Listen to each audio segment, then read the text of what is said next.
اور اے پیغمبر ان لوگوں کے سامنے ان 2 آدمیوں کی مثال پیش کرو جن میں سے ایک کو ہم نے انگوروں کے 2 باغ دے رکھے تھے اور ان کو کھجور کے درختوں سے گھیرا ہوا تھا،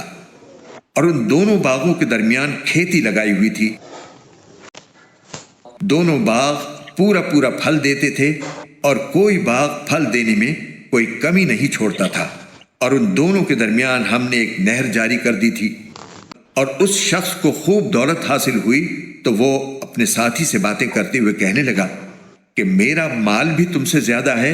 اور میرا جتھا بھی تم سے زیادہ مضبوط ہے۔ اور وہ اپنی جان پر ستم ڈھاتا ہوا اپنے باغ میں داخل ہوا، کہنے لگا میں نہیں سمجھتا کہ یہ باغ کبھی بھی تباہ ہوگا۔ میرا خیال یہ ہے کہ قیامت کبھی نہیں آئے گی، اور اگر کبھی مجھے اپنے رب کے پاس واپس بھیجا بھی گیا تب بھی مجھے یقین ہے کہ مجھے اس سے بھی اچھی جگہ ملے گی۔ اس کے ساتھی نے اس سے باتیں کرتے ہوئے کہا کیا تم اس ذات کے ساتھ کفر کا معاملہ کر رہے ہو جس نے تمہیں مٹی سے اور پھر نطفے سے پیدا کیا، پھر تمہیں ایک بھلا چنگا انسان بنا دیا؟ جہاں تک میرا تعلق ہے میں تو یہ عقیدہ رکھتا ہوں کہ اللہ میرا پروردگار ہے اور میں اپنے پروردگار کے ساتھ کسی کو شریک نہیں مانتا۔ اور جب تم اپنے باغ میں داخل ہو رہے تھے اس وقت تم نے یہ کیوں نہیں کہا کہ ماشاء اللہ لا قوت الا باللہ، یعنی جو اللہ چاہتا ہے وہی ہوتا ہے، اللہ کی توفیق کے بغیر کسی میں کوئی طاقت نہیں۔ اگر تمہیں یہ نظر آ رہا ہے کہ میری دولت اور اولاد تم سے کم ہے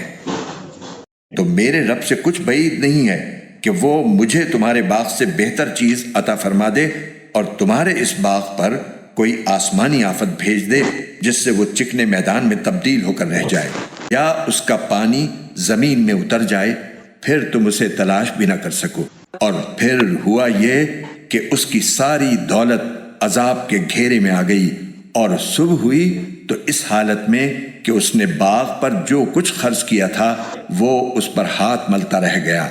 جبکہ اس کا باغ ٹٹیوں پر گرا پڑا تھا، اور وہ کہہ رہا تھا کاش میں نے اپنے رب کے ساتھ کسی کو شریک نہ مانا ہوتا۔ اور اسے کوئی ایسا جتھا میسر نہ آیا جو اللہ کو چھوڑ کر اس کی مدد کرتا، اور نہ وہ خود اس قابل تھا کہ اپنا دفاع کر سکے۔ ایسے موقع پر آدمی کو پتہ چلتا ہے کہ مدد کا سارا اختیار سچے اللہ کو حاصل ہے، وہی ہے جو بہتر ثواب دیتا اور بہتر انجام دکھاتا ہے۔